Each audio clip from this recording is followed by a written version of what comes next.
बच्चों नमस्कार। हम पढ़ रहे हैं class 12 physics chapter 1 electric charge and field. आज इस लेक्चर में हम कुछ टॉपिक डिस्कस करने वाले हैं, जिसमें कुछ टॉपिक मैंने यहाँ पे लिख दिए हैं और जितने भी टॉपिक हो पाएंगे हम कवर करेंगे और जो टॉपिक नहीं हो पाएंगे उसको हम अगले लेक्चर में देख लेंगे।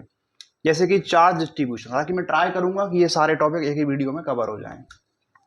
तो हम समझेंगे यहाँ पे कि व्हाट इज चार्ज डिस्ट्रीब्यूशन, यानी कि जो भी आप चार्ज देते हैं किसी भी बॉडी पर वो किस टाइप से डिस्ट्रीब्यूट होता है। तो हो सकता है कि जो चार्ज आपने दिया है वो किसी एक लाइन में डिस्ट्रीब्यूट हो, जैसे एक वायर आप लो, वायर पे आप चार्ज देंगे तो वहां पे चार्ज कैसा डिस्ट्रीब्यूट होगा, एक लाइन में डिस्ट्रीब्यूट होगा, जिसको बोलते हैं लीनियर चार्ज डिस्ट्रीब्यूशन। और उसके अलावा आप किसी सरफेस पे चार्ज दे सकते हैं, किसी एरिया पे आपने चार्ज दिया है तो उसको हम बोलते हैं सरफेस चार्ज डिस्ट्रीब्यूशन। और किसी वॉल्यूम पे चार्ज भी हो सकता है कि आपने किसी बॉडी पे चार्ज दिया और वो उसकी सरफेस पे ना होकर पूरे वॉल्यूम में डिस्ट्रीब्यूट हो गया, तो उसको हम क्या बोलते हैं, वॉल्यूम चार्ज डिस्ट्रीब्यूशन। तो ये 3 टाइप का डिस्ट्रीब्यूशन होता है, उसको हम समझेंगे, जिसको देखते हैं चार्ज डिस्ट्रीब्यूशन। एक और टॉपिक है, देखो आप इसमें कि what is electric flux. Electric flux क्या है, इसको समझाएंगे, इलेक्ट्रिक फ्लक्स के बारे में। इलेक्ट्रिक फ्लक्स क्या होता है, क्या इसका फॉर्मूला है, कैसे आप इसको कैलकुलेट कर सकते हैं। और इसके बाद right and prove Gauss theorem. ये गॉस थ्योरम क्या है उसको लिखना है, उसको प्रूव भी करना है। और कूलॉम्स इनवर्स स्क्वायर लॉ जो आपने पढ़ा था, कूलॉम्स लॉ के अकॉर्डिंग दो चार्ज पार्टिकल के बीच में कितना फोर्स लगता है वो हम कैलकुलेट करते हैं, लेकिन उसको हमें डिराइव करना है इस बार, वो भी किसकी हेल्प से, गॉस थ्योरम की हेल्प से। तो ये कुछ टॉपिक्स हम कवर करने वाले हैं। तो ठीक है, इस वीडियो को स्टार्ट करते हैं।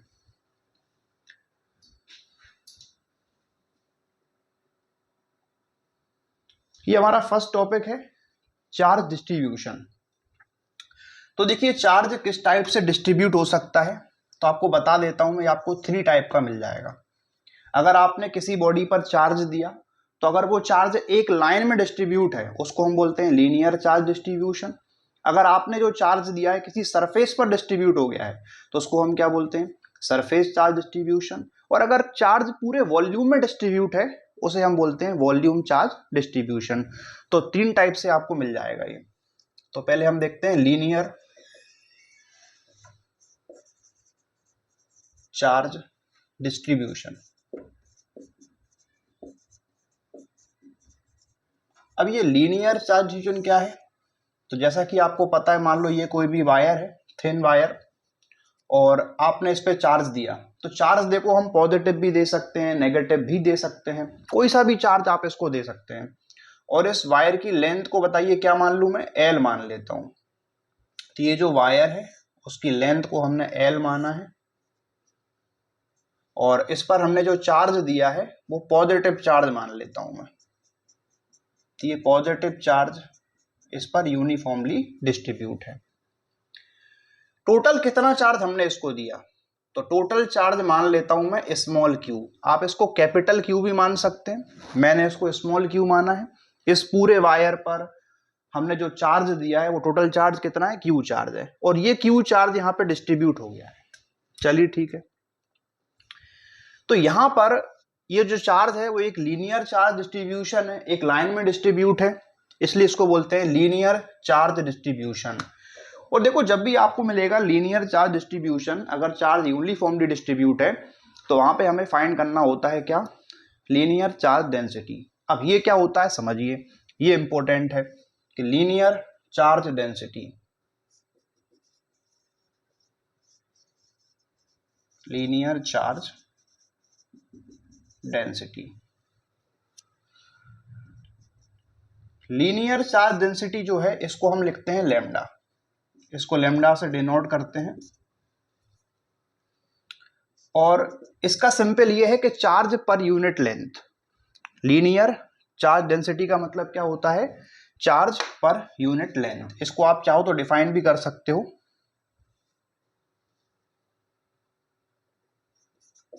तो it is the charge per unit length. अगर कोई आपसे डेफिनेशन पूछता है तो आप बता सकते हैं कि what is linear charge density, तो it is the charge per unit length. तो पर यूनिट लेंथ में कितना चार्ज है उसी को हम बोलते हैं लीनियर चार्ज डेंसिटी।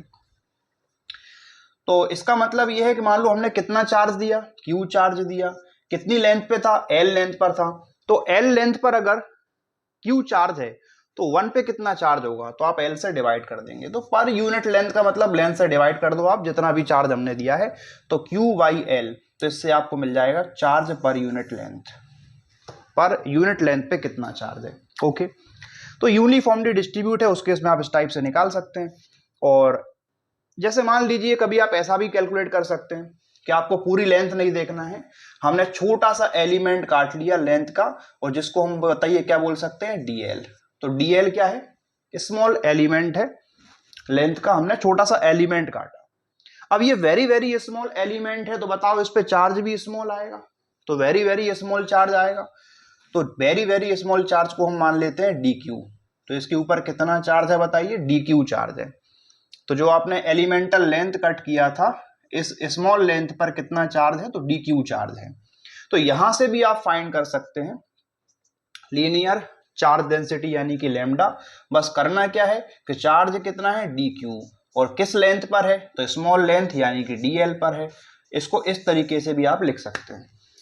ओके, और अगर ये लेंथ आप ज्यादा बड़ी कर दोगे, ज्यादा लेंथ काटोगे, तो उसको आप डेल एल भी लिख सकते हैं। तो लिखने के देखो कई तरीके हैं, कई बार इसको ऐसा भी लिख देते हैं कि del Q upon del L. बस दोनों में क्या फर्क है कि यहां पर लेंथ का जो एलिमेंट आपने कट किया है वो वेरी वेरी स्मॉल एलिमेंट है, उसको आप डीएल लिख सकते हैं। लेकिन अगर इस एलिमेंटल लेंथ की जो आपने काट का एलिमेंट कट किया था उसकी लेंथ अगर ज्यादा हो तो उसको हम क्या लिख सकते हैं, डेल एल लिख सकते हैं। तो उस पर चार्ज कितना आएगा, डेल क्यू चार्ज आएगा, तो del Q upon del L. बस इतना ही फर्क है इसमें, और कोई दिक्कत नहीं है। तो आप कोई सा भी फॉर्मूला यूज कर सकते हैं, तो ये आपको मिल जाएगा लीनियर चार्ज डेंसिटी, यानी कि it is the charge per unit length. कभी हमें देखो चार्ज फाइंड करना हो और आपको ये दिया हो लीनियर चार्ज डेंसिटी, तो उस केस में आप क्या करेंगे, क्यू फाइंड करने के लिए एल को इधर ले जाएंगे, तो फॉर्मूला हो जाएगा लैम्डा इनटू एल। इससे हम चार्ज कैलकुलेट करते हैं। चलिए ठीक है, अब हम समझते हैं surface charge density.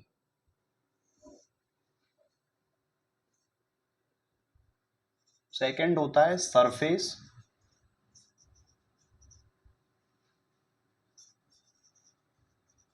Charge distribution करते हैं। पहले सरफेस चार्ज डिस्ट्रीब्यूशन।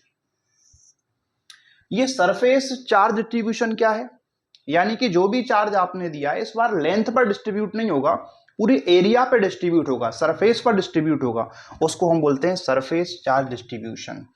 तो इस बार जैसे मान लो ये कोई भी हमारे पास एक सरफेस है, इसका शेप आप कैसा भी ले सकते हैं।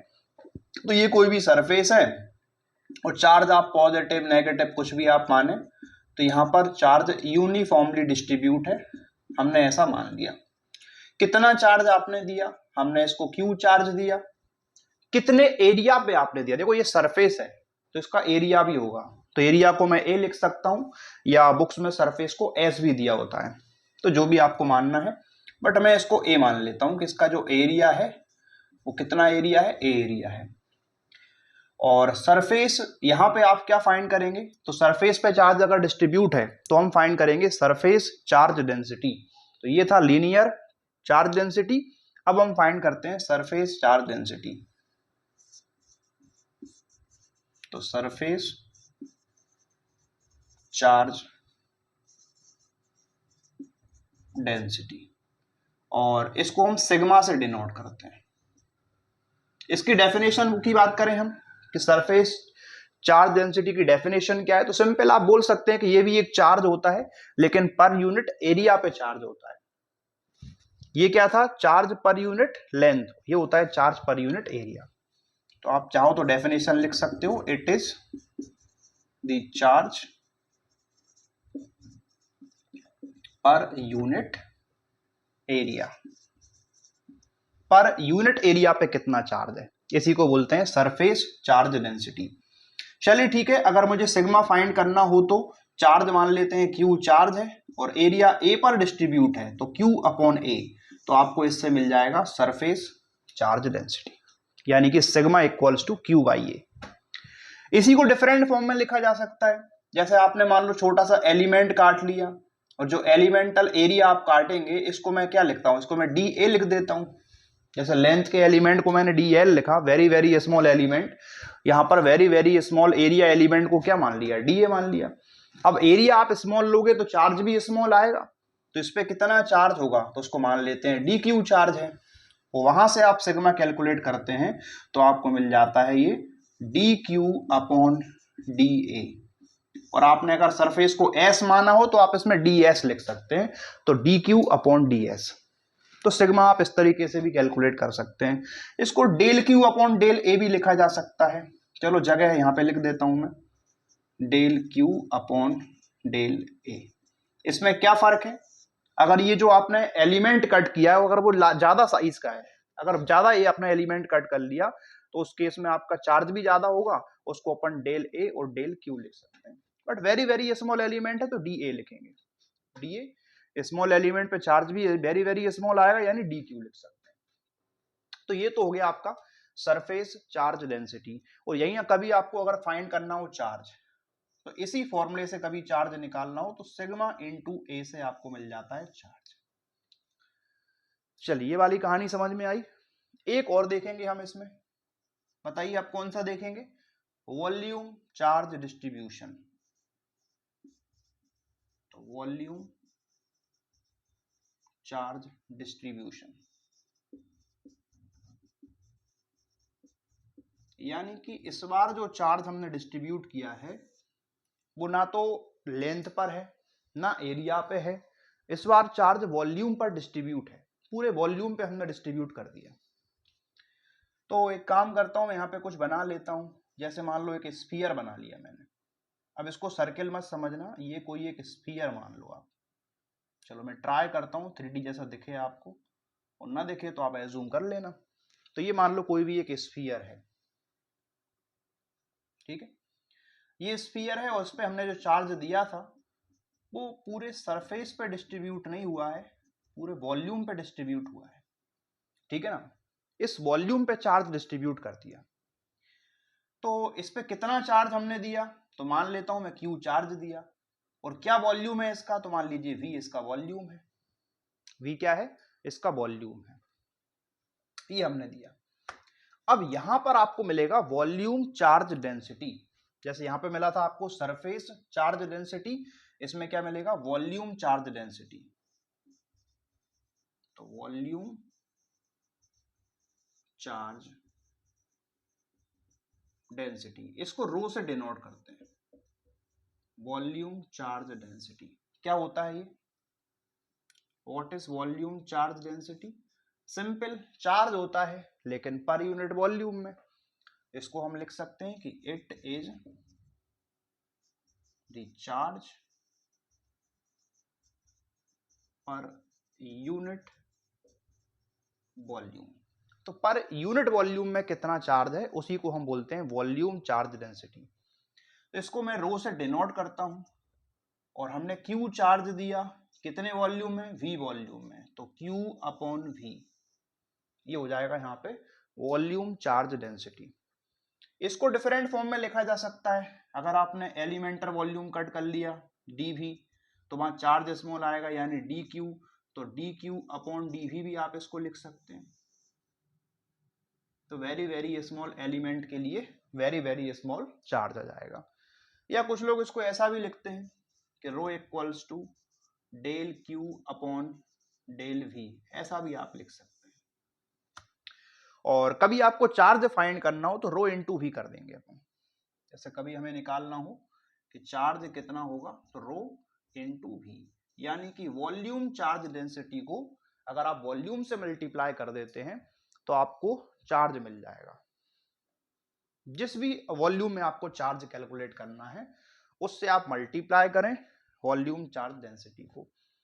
किसी भी एरिया में आपको चार्ज निकालना हो तो आप सरफेस चार्ज डेंसिटी को एरिया से मल्टीप्लाई करें, कौन से एरिया से, जितने एरिया में आपको निकालना है। मान लो पूरी शीट का नहीं निकालना, मुझे इतने एरिया का निकालना है, तो आप इस एरिया से मल्टीप्लाई कर देना, आपको यहाँ पे कितना चार्ज है मिल जाएगा। पूरी लेंथ का नहीं निकालना, मुझे इतनी सी लेंथ का पता करना है कितना चार्ज होगा, तो आपके पास जो लीनियर चार्ज डेंसिटी लैम्डा है उसको आप मल्टीप्लाई कीजिए जिस लेंथ पे आपको चार्ज निकालना है, तो आपको वहां पे चार्ज मिल जाता है। तो ठीक है, ये टॉपिक आपको समझ में आया होगा, तो आपको मैंने समझा दिया linear charge distribution, surface charge distribution and volume charge distribution. ठीक है, तो फिर अब देखते हैं अपन अगला टॉपिक। अब देखते हैं, देखो एक और टॉपिक कि व्हाट इज इलेक्ट्रिक फ्लक्स। तो इसकी डेफिनेशन मैंने यहाँ पे लिख दिया है, उसको समझा देंगे आपको इलेक्ट्रिक फ्लक्स क्या होता है। बाकी बहुत आसान सा टॉपिक है, आपको बताऊं मैं कि इलेक्ट्रिक फ्लक्स क्या है। तो इलेक्ट्रिक फ्लक्स की अगर हम बात करें तो कोई भी हमारे पास एक सरफेस है और अगर वो इलेक्ट्रिक फील्ड में रखा हुआ है, तो मान लो कोई सरफेस है, एक बुक लेता हूं मैं और बुक से आपको एक्सप्लेन करता हूं। तो मान लीजिए हमारे पास ये कोई भी एक सरफेस है, उसको इलेक्ट्रिक फील्ड में आपने रख दिया। तो इलेक्ट्रिक फील्ड के अंदर आपको मालूम है क्या होता है, इलेक्ट्रिक फील्ड लाइंस होती हैं। तो जैसे मान लो हमारे पास ये कोई भी इलेक्ट्रिक फील्ड है और अभी मैं ले रहा हूं यूनिफॉर्म इलेक्ट्रिक फील्ड, जिससे मैंने इलेक्ट्रिक फील्ड लाइंस को मैंने कैसा बनाया, पैरेलल बनाया है और इक्वल स्पेस पर बनाया है। ठीक है, तो ये मान लो हमारे पास कोई भी इलेक्ट्रिक फील्ड है और इलेक्ट्रिक फील्ड की डायरेक्शन आपको समझाने के लिए मैं मानता हूं कि इस डायरेक्शन में इलेक्ट्रिक फील्ड है। किस डायरेक्शन में, इस डायरेक्शन में है, कोई सी भी डायरेक्शन आप ले सकते हैं, या मान लो बोर्ड से बाहर की तरफ आपकी तरफ इलेक्ट्रिक फील्ड आ रही है, ये ठीक है। तो इलेक्ट्रिक फील्ड कहाँ आती है, बोर्ड से बाहर की तरफ, यानी आपकी तरफ इलेक्ट्रिक फील्ड आती है। और मैंने सरफेस को रखा है इस तरीके से, और ये जो सरफेस है वो इलेक्ट्रिक फील्ड पे कैसे है, परपेंडिकुलर रखा हुआ है। देख लें एक बार आप। तो जब इलेक्ट्रिक फील्ड की डायरेक्शन आपकी तरफ है तो इलेक्ट्रिक फील्ड जो लाइंस हैं वो आपकी तरफ होंगी, और सरफेस को हमने कैसे रखा है, परपेंडिकुलर रखा हुआ है। तो इस केस में इस सरफेस के अंदर से कितनी इलेक्ट्रिक फील्ड लाइंस पास होंगी, number of electric field lines passing through the surface या passing through the area perpendicularly, उसी को हम क्या बोलते हैं, इलेक्ट्रिक फ्लक्स बोलते हैं। तो समझ लें एक बार कि इलेक्ट्रिक फ्लक्स का मतलब क्या है कि सरफेस से 90 डिग्री का एंगल बनाकर कितनी इलेक्ट्रिक फील्ड लाइंस पास होती हैं। तो मान लो 10 होती हैं, 20 होती हैं, 50 होती हैं, 100 होती हैं, तो कितनी इलेक्ट्रिक फील्ड लाइंस यहां से पास होंगी, वो भी कैसी, परपेंडिकुलरली, यानी कि 90 डिग्री से पास होना चाहिए, नॉर्मल पास होना चाहिए। तो जो जितना number of electric field lines pass होगा उसी को हम बोलते हैं इलेक्ट्रिक फ्लक्स। तो कहानी समझ में आई क्या कि व्हाट इज इलेक्ट्रिक फ्लक्स। तो इलेक्ट्रिक फ्लक्स क्या है, number of electric field lines passing through the area perpendicularly, लेकिन वो सरफेस और वो एरिया कहां पे होना चाहिए, इलेक्ट्रिक फील्ड के अंदर होना चाहिए, तभी वहां से क्या पास होगा, इलेक्ट्रिक फील्ड लाइंस पास होंगी। चलिए ठीक है, लेकिन एक बात समझिए कि हमेशा सरफेस परपेंडिकुलर तो रहेगा नहीं, और उससे पहले आप एक बात समझ लो कि एरिया वेक्टर क्या होता है। अब ये सरफेस है, मैं इसका एरिया मान लेता हूं ए, हमारे पास जो सरफेस था उसका एरिया हमने कितना मान लिया, ए मान लिया। अब फिजिक्स में आपको टॉपिक समझाने के लिए, एक्सप्लेन करने के लिए आपको एरिया वेक्टर की जरूरत पड़ेगी। तो यहां पर हम मान लेते हैं कि एरिया वेक्टर क्या होता है, जैसे इसका एरिया सरफेस का ए मान लिया, इसका एक आपको नॉर्मल ड्रॉ करना है। क्या ड्रॉ करना है, नॉर्मल। तो जो एरिया वेक्टर होता है वो सरफेस के परपेंडिकुलर होता है। तो आपका सरफेस तो ये है, लेकिन जब भी मैं एरिया की बात करूंगा, एरिया का मतलब सरफेस का एरिया, तो वो आप निकाल सकते हैं। अगर ये रेक्टेंगुलर है तो L इंटू बी से निकाल लेना, और अगर ये सर्कुलर है तो आप पाई आर स्क्वायर से एरिया निकाल दोगे। तो जो भी सरफेस दिया हो उसका एरिया तो आप कैलकुलेट कर लेते हैं। लेकिन अगर मैंने एरिया वेक्टर की बात की तो उस एरिया वेक्टर का मैग्नीट्यूड तो सेम रहेगा जो आप फॉर्मूले से निकालेंगे, लेकिन उस एरिया वेक्टर की डायरेक्शन कैसी होगी, सरफेस के परपेंडिकुलर। बस यही फर्क है। तो एरिया के पास तो सिर्फ मैग्नीट्यूड है, लेकिन एरिया वेक्टर के पास क्या है, डायरेक्शन भी है। और डायरेक्शन कैसे निकालेंगे, जो भी सरफेस है उस पे आपको ड्रॉ करना है आउटवर्ड नॉर्मल, बाहर की तरफ नॉर्मल ड्रॉ करना है। तो एरिया वेक्टर ऑलवेज क्या होता है, आउटवर्ड नॉर्मल होता है टू दी सरफेस। तो समझ में आई क्या बात। तो एरिया और एरिया वेक्टर में क्या डिफरेंस है, दोनों का सेम आएगा मैग्नीट्यूड। कैसे निकालेंगे, फॉर्मूले से निकालेंगे, L इंटू बी से निकाल सकते हैं, पाई आर स्क्वायर से निकाल सकते हैं। और अगर मान लो कोई स्फीयर है तो स्फीयर का जो कर्व सरफेस एरिया होता है या सरफेस एरिया होता है वो कितना होता है 4 पाई आर स्क्वायर, तो उससे आप एरिया निकाल सकते हो। लेकिन अगर एरिया वेक्टर होगा तो डायरेक्शन क्या लोगे, सरफेस के परपेंडिकुलर। जैसे इसका मैं एरिया वेक्टर लूंगा तो कैसे लूंगा, ये होगा इसका एरिया वेक्टर। बात समझ में आई? तो देखो, तो मैंने आपसे बोला कि इलेक्ट्रिक फील्ड मान लो बाहर की तरफ आ रहा है, सरफेस को आपने रखा परपेंडिकुलर, तो ये सरफेस रखा है परपेंडिकुलर, लेकिन इसका जो एरिया वेक्टर है वो किस तरफ है, तो एरिया वेक्टर है देखो आपकी तरफ, यानी कि नॉर्मल टू दी सरफेस। तो ये किसकी डायरेक्शन है, एरिया वेक्टर की डायरेक्शन है। और इलेक्ट्रिक फील्ड की डायरेक्शन क्या है, इलेक्ट्रिक फील्ड की भी यही डायरेक्शन है, इलेक्ट्रिक फील्ड भी इसी तरफ है, एरिया वेक्टर भी इसी तरफ है। तो अगर सरफेस परपेंडिकुलर में आप रखेंगे तो यहां पर एरिया वेक्टर और इलेक्ट्रिक फील्ड दोनों सेम डायरेक्शन में होंगे, और सेम डायरेक्शन का मतलब इनके बीच में कितना एंगल बनेगा, 0 डिग्री का एंगल बनेगा। तो बात समझ में आई? तो जब सरफेस परपेंडिकुलर होता है तो एरिया वेक्टर पैरेलल होता है इलेक्ट्रिक फील्ड के साथ, और वो कितना एंगल बनाता है, 0 डिग्री का एंगल बनाता है। तो मैं जब भी एंगल की बात करूंगा, यहां होता है थोड़ा सा कंफ्यूजन, जब भी हम एंगल की बात करते हैं तो बच्चे क्या करते हैं कि सरफेस का एंगल देखते हैं इलेक्ट्रिक फील्ड के साथ, जबकि आपको सरफेस का एंगल नहीं देखना है। हमें कौन सा एंगल देखना होता है, हम एंगल थीटा जो लिखूंगा यहां पर मैं, वो एरिया वेक्टर का एंगल लिखूंगा, किसके साथ, इलेक्ट्रिक फील्ड के साथ। तो सरफेस तो 90 का एंगल बनाएगा, लेकिन जो एरिया वेक्टर है वो कितना बनाएगा, वो 0 डिग्री का एंगल बनाएगा। तो ये कहानी समझ में आई? चलो ठीक है। तो आपको मैंने समझाया कि यहां पर इलेक्ट्रिक फ्लक्स का डेफिनेशन देखो कि electric flux over an area in an electric field, किसमें होना चाहिए, इलेक्ट्रिक फील्ड में।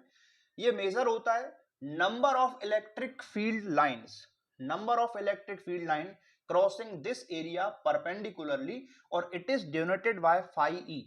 इसको हम किससे डिनोट करते हैं, फाई ई से डिनोट करते हैं, और it is a scalar quantity. तो ये एक स्केलर क्वांटिटी है। इतना तो आपको समझ में आ गया होगा कि इलेक्ट्रिक फ्लक्स कुछ नहीं, सिंपल सी बात है, number of electric field lines passing through the area perpendicularly. Area vector आपको समझा दिया मैंने, चलिए ठीक है। और एंगल की जो हम बात करेंगे वो कौन सा एंगल देखते हैं, एरिया वेक्टर और इलेक्ट्रिक फील्ड के बीच में एंगल देखते हैं। अगर सरफेस परपेंडिकुलर पे रखा हुआ है तो एरिया वेक्टर कितना एंगल बनाएगा इलेक्ट्रिक फील्ड के साथ, 0 डिग्री का एंगल बनाएगा। ओके, अब एक बात बताइए, जैसे ये हमारे पास इलेक्ट्रिक फील्ड लाइंस हैं और एक हम सरफेस मान लेते हैं, तो मान लो ये कोई भी एक सरफेस है। अभी यहां से कितनी इलेक्ट्रिक फील्ड लाइंस पास होंगी, तो देखो ये वाला पास हो जाएगा, ये पास हो जाएगा, 2 पास हो जाएंगी। Number of electric field lines जो पास होती हैं सरफेस से वो किस पे डिपेंड करता है, मेरा क्वेश्चन ये है। Number of electric field lines जो पास होंगी सरफेस से वो किस पे डिपेंड करेगा, तो पहली बात तो डिपेंड करता है इंटेंसिटी ऑफ इलेक्ट्रिक फील्ड से, कि इलेक्ट्रिक फील्ड की इंटेंसिटी कैसी है। देखो अगर इलेक्ट्रिक फील्ड की इंटेंसिटी बढ़ा दोगे तो ये फील्ड लाइंस क्लोज हो जाएंगी, पास पास में आ जाएंगी। भाई इंटेंसिटी बढ़ाने से क्या होता है, डेंसिटी ऑफ फील्ड लाइंस बढ़ जाती है। भाई इससे पहले 2 फील्ड लाइंस पास हो रही थी, अब ज्यादा पास होंगी, देखो 1 2 3 4 5, number of electric field lines जो पास होंगी बढ़ जाएंगी। और जब number of field lines cross होंगी वो इंक्रीज होंगी, तो मतलब फ्लक्स इंक्रीज होगा। तो मैं यहाँ पे एक बात बता देता हूं कि जो इलेक्ट्रिक फ्लक्स होता है वो किस पे प्रोपोर्शनल होता है, तो ये प्रोपोर्शनल होता है इंटेंसिटी ऑफ इलेक्ट्रिक फील्ड। मैं बात कर रहा हूं मैग्नीट्यूड की ना, तो किस पे डिपेंड करता है, इलेक्ट्रिक फील्ड की इंटेंसिटी पे डिपेंड करता है। अगर ज्यादा इंटेंसिटी की इलेक्ट्रिक फील्ड होगी तो फील्ड लाइंस क्लोज होंगी और ज्यादा पास हो जाएंगी। इंटेंसिटी को कम कर दोगे ये दूर दूर हो जाएंगी, तो फिर कम पास हो पाएंगी इस एरिया के थ्रू। अच्छा, और किस पे डिपेंड करेगा ये डिपेंड करेगा एरिया पे। देखो अगर आपने छोटा सा एरिया लिया तो यहां से इलेक्ट्रिक फील्ड लाइंस कम पास होंगी, कितनी 1 2 3, 3 पास होंगी। लेकिन अगर आपने एरिया को बढ़ा दिया तो अब क्या होगा, अब ज्यादा फील्ड लाइंस इससे पास कर जाएंगी। यानी कि number of electric field lines passing through the area intensity of electric field पे डिपेंड होता है, और दूसरा किस पे डिपेंड होता है, एरिया पे डिपेंड करता है। तो इलेक्ट्रिक फ्लक्स भी किस पे डिपेंड करेगा, एरिया पे डिपेंड करेगा। तो कहानी समझ में आ रही है? ठीक है, तो ये डिपेंड करता है किस पर, इलेक्ट्रिक फील्ड की इंटेंसिटी, मैं इस तरीके से लिख सकता हूँ, मैंने वेक्टर का साइन नहीं लगाया क्योंकि मैं बात कर रहा हूँ मैग्नीट्यूड की। तो इंटेंसिटी ऑफ इलेक्ट्रिक फील्ड और एरिया, एरिया वेक्टर की बात नहीं की मैंने, मैं यहाँ पे सिंपल ले रहा हूँ एरिया का मैग्नीट्यूड, उस पर डिपेंड करता है। अच्छी बात है। क्या कोई और भी फैक्टर है जिस पर number of electric field lines passing through the area यानी कि इलेक्ट्रिक फ्लक्स डिपेंड करता है? हाँ, एक फैक्टर और है। अभी जैसे सरफेस पे मैंने रखा है परपेंडिकुलर में, तो आप देखिए यहाँ पे मैक्सिमम फील्ड लाइंस पास हो जाएंगी। सरफेस परपेंडिकुलर पे है लेकिन एरिया वेक्टर कितने पे है? 0 डिग्री पर है। एरिया वेक्टर कितना एंगल बनाएगा इलेक्ट्रिक फील्ड? 0 का एंगल बनाएगा। ओके, अब मैंने इसको रोटेट कर दिया। देखो अभी फील्ड लाइंस ज्यादा पास हो रही थी, मान लो इससे कितनी पास हो रही हैं, तो मान लो 100 फील्ड लाइंस यहां से पास हो रही हैं, मान लो एग्जांपल के लिए कितनी पास हो रही है? 100। लेकिन जैसे मैंने रोटेट किया तो देखो एंगल चेंज होगा। ये एरिया वेक्टर है, इलेक्ट्रिक फील्ड भी इसी तरफ है, अभी एंगल 0 का है, लेकिन जैसे आप रोटेट कर देंगे एरिया वेक्टर यहां पे आ जाएगा। अब एरिया वेक्टर यहां पे पहुंच गया, इलेक्ट्रिक फील्ड अभी भी इस तरफ है, अब बीच में एंगल कितना है? देखो कुछ ना कुछ एंगल बनेगा।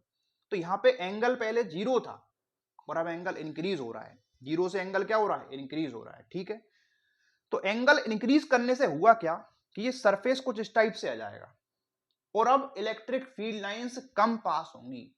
जब 90 पे रखा तो मैक्सिमम फील्ड लाइंस यहां से पास हो रही थी, लेकिन जैसे ही आपने यहाँ पे एंगल को इसको सरफेस को रोटेट किया और यहाँ पे एंगल इंक्रीज हुआ तो यहाँ पे नंबर ऑफ फील्ड लाइंस कम पास होंगी।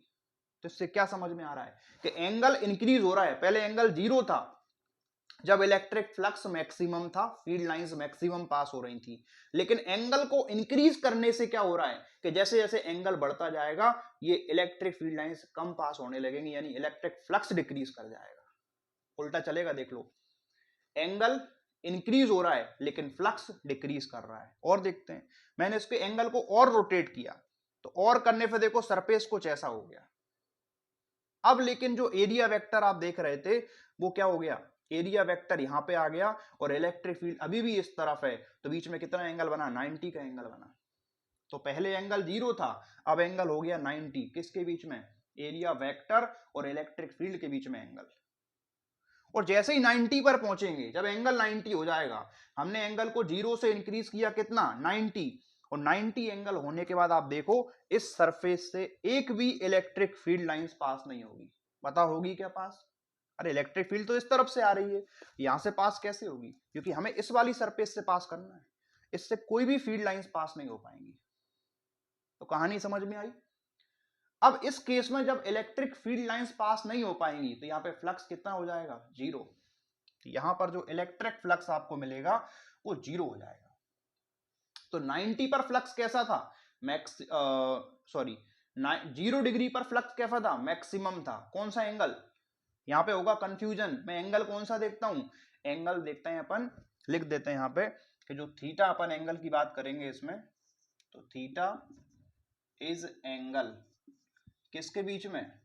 Between electric field vector and area vector, इन दोनों के बीच में एंगल थीटा होता है।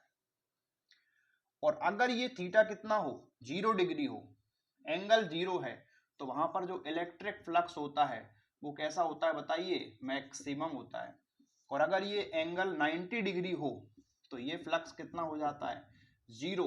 0 मतलब मिनिमम, तो ये हो जाता है मिनिमम। तो ये कहानी आपको मैंने समझाई कि मतलब इलेक्ट्रिक फ्लक्स किस पे डिपेंड कर रहा है? इलेक्ट्रिक फील्ड की इंटेंसिटी पर, एरिया पर, और एंगल पे भी डिपेंड कर रहा है। एंगल पे कैसे डिपेंड कर रहा है कि एंगल को आप इंक्रीज करते हैं तो फ्लक्स डिक्रीज होता है, एंगल इंक्रीज होने से फ्लक्स डिक्रीज होता है। चलिए ठीक है, तो कॉस फंक्शन समझे आपने? कॉस क्या होता है? कॉस फंक्शन के अंदर अगर आप एंगल को इंक्रीज करते हैं तो कॉस की वैल्यू क्या होती है? डिक्रीज होती है, मतलब उल्टा चलता है। कॉस में जैसे आपको पता होगा, या वैल्यू लिख के बताते हैं अपन।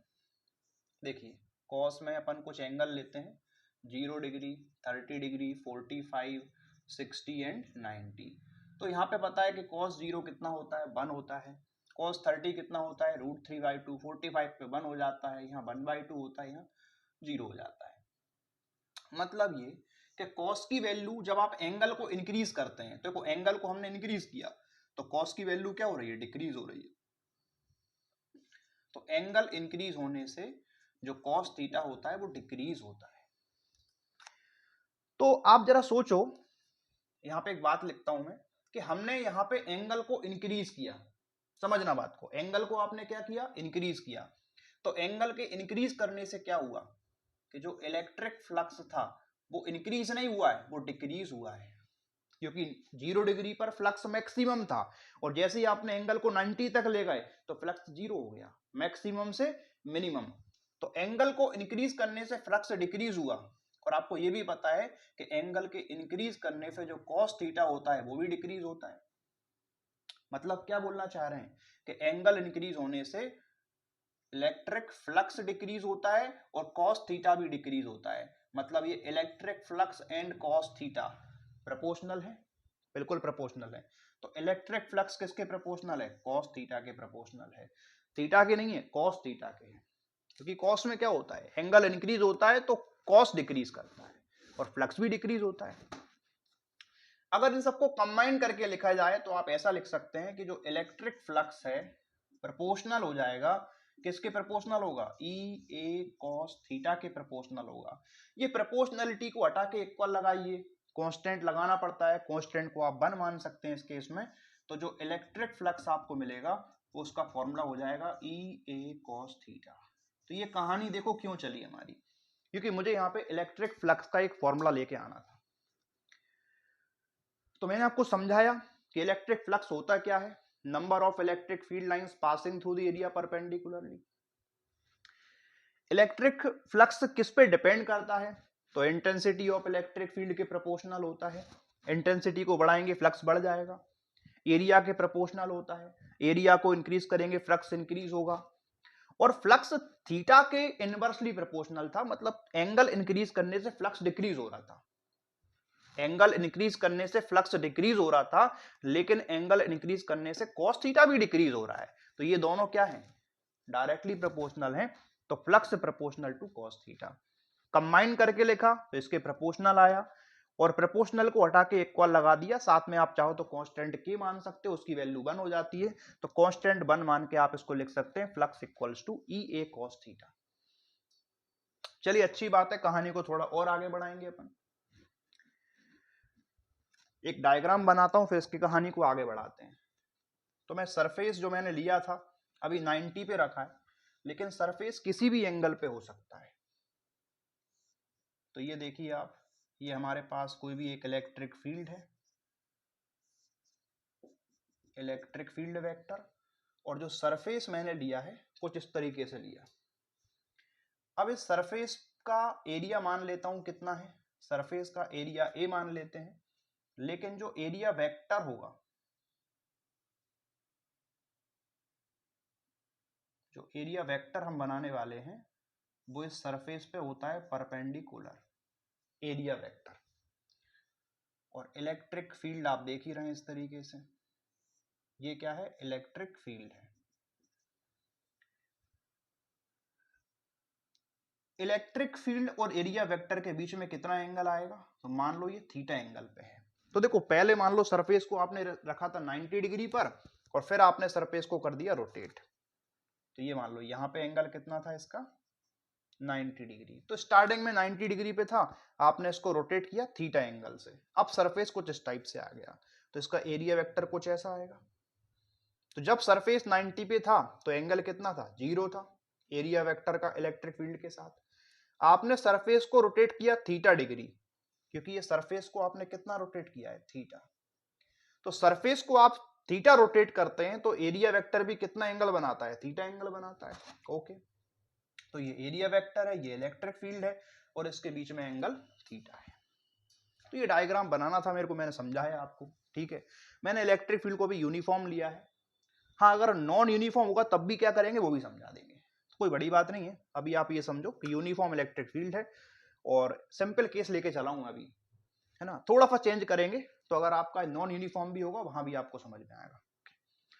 तो ये हमने लिया, तो ये आपको मिल गया। अच्छा, एक आपने वेक्टर पढ़ा होगा, वेक्टर में फॉर्मूला होता है ए बी कॉस थीटा, यानी कि अगर दो वेक्टर हैं और आप लिख रहे हैं ए बी कॉस थीटा, तो ए डॉट बी का फॉर्मूला होता है, टू वेक्टर्स का डॉट करते हैं आप, ए वेक्टर एंड बी वेक्टर का डॉट करेंगे तो ए डॉट बी कितना होगा, A B cos theta.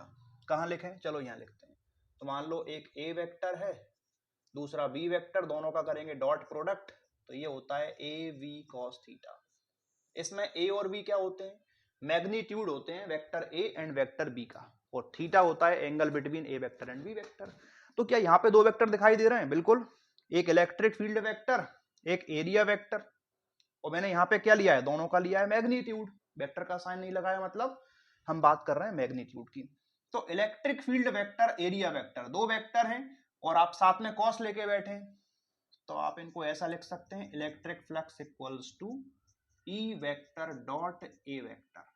Books में कई बार आपको एस भी मिलेगा, एरिया की जगह पे वो सरफेस को एस से रिप्रेजेंट कर सकते हैं, तो ई डॉट एस भी आपको देखने को मिलेगा, बट मैंने यहाँ पे ए मान लिया। तो ई ए कॉस थीटा को मैं लिख सकता हूं ई वेक्टर डॉट ए वेक्टर, इसी फॉर्मूले से। तो यानी कि ये जो फ्लक्स होता है इलेक्ट्रिक फ्लक्स, उसका फॉर्मूला होता है ई वेक्टर डॉट ए वेक्टर। चलो कहानी समझ में आई। और ये इलेक्ट्रिक फ्लक्स किस टाइप की क्वांटिटी है, स्केलर क्वांटिटी। क्यों, क्योंकि आपको पता है कि जो डॉट प्रोडक्ट होता है वो स्केलर होता है, उसका आंसर क्या आता है, स्केलर आता है। हाँ, लेकिन यहां पे अगर साइन होता तो हम लिखते फिर ई वेक्टर क्रॉस ए वेक्टर। अगर आता, गलती से आता नहीं है कभी, लेकिन मान लो अगर साइन अगर आता, तो साइन किस में आता है, A B sine theta, A cross B का फॉर्मूला होता है, A cross B cross A, उसमें आता है, फिर वो वेक्टर क्वांटिटी होती।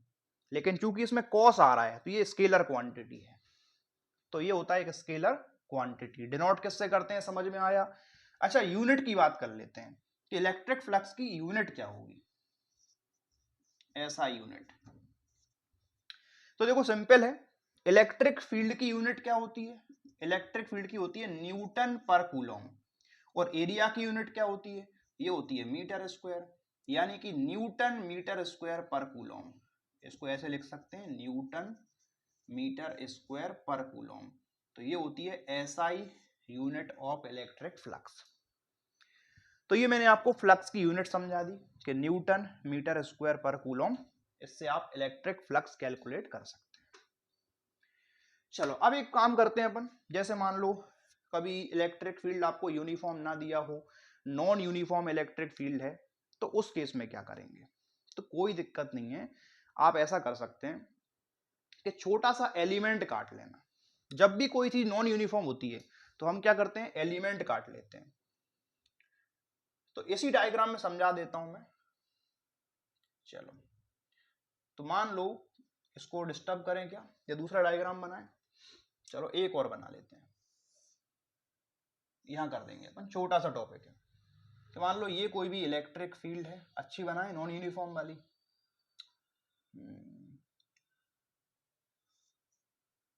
चले कुछ इस टाइप से बनाते हैं इलेक्ट्रिक फील्ड। तो देखिए इसमें क्या हो रहा है, ये है नॉन यूनिफॉर्म इलेक्ट्रिक फील्ड।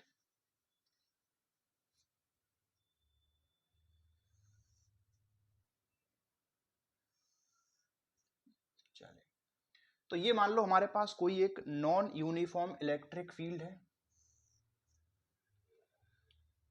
और इसमें हमने कोई सरफेस को रखा, किसी भी एंगल पे आपने रख दिया।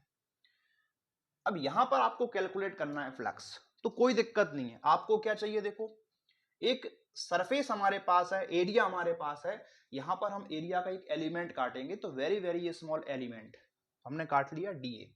ये एरिया को ए माना था, लेकिन यहाँ पे छोटा सा एलिमेंट काटेंगे आप, और उस एलिमेंट को हम क्या बोलेंगे इसमें, उसमें हम बोल रहे हैं डी ए।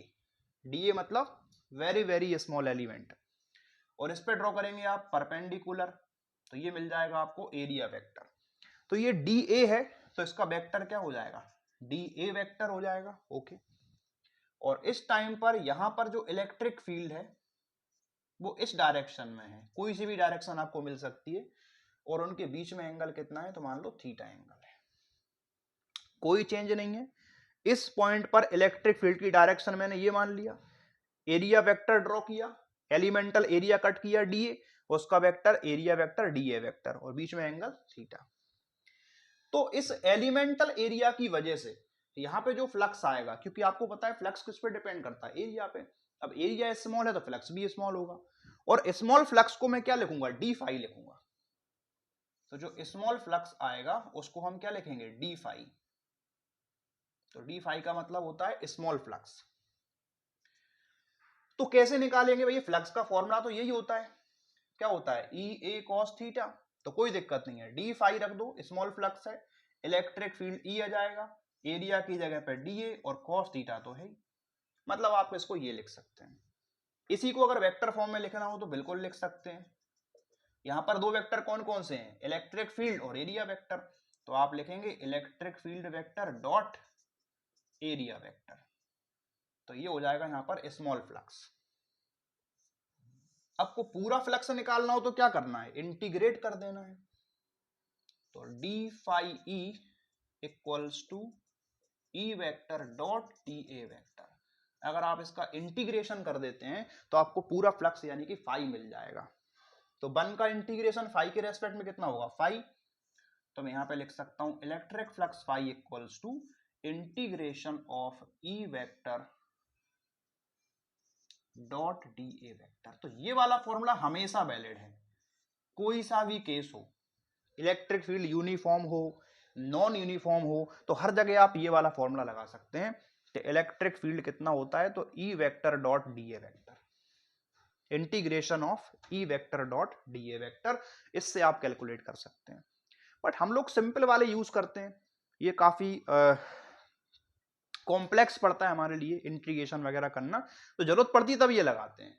बाकी नॉर्मल कंडीशन में अगर आपको दिख रहा है कि इलेक्ट्रिक फील्ड यूनिफॉर्म है तो अपन ये सब क्यों लगाएंगे, हम सिंपल लगाएंगे ई डॉट ई, ठीक है ना। तो सिंपल तरीके से आप फ्लक्स कैलकुलेट कर सकते हैं। अब एक स्पेशल केस देखते हैं इसका, कि मान लीजिए कि angle theta equals to 0 degree, angle कितना हो, 0 डिग्री का एंगल है। तो इतना बड़ा क्यों करेंगे अपन, 0 डिग्री का एंगल है तो आप यहाँ पे cos 0 करें, cos 0 1 हो जाएगा।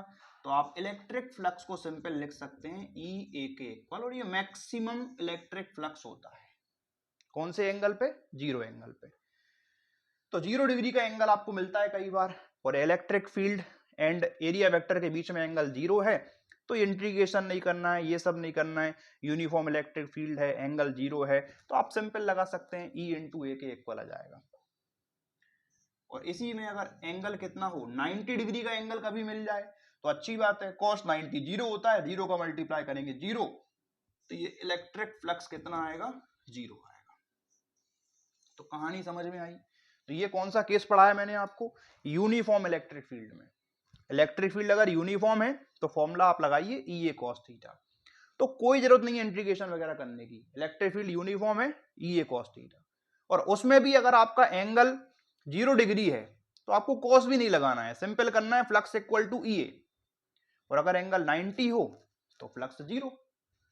लेकिन अगर नॉन यूनिफॉर्म इलेक्ट्रिक फील्ड है तो फिर ये कंपलसरी है कि आपको इसमें एलिमेंट काटना पड़ेगा और इंटीग्रेशन का ये वाला फॉर्मूला लगाना पड़ेगा, ठीक है। फ्लक्स का ये फॉर्मूला यूज करेंगे अपन, integration of E dot D A, non uniform वाले केस में।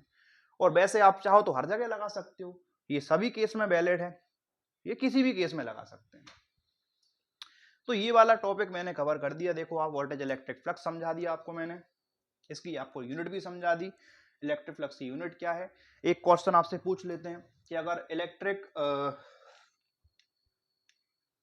अगर मान लो हमारे पास इलेक्ट्रिक फील्ड इस डायरेक्शन में है और सरफेस अगर इसके पैरेलल में रखा हुआ है, इलेक्ट्रिक फील्ड किस तरफ है, आपकी तरफ है, और सरफेस कहां रखा है, पैरेलल में रखा है।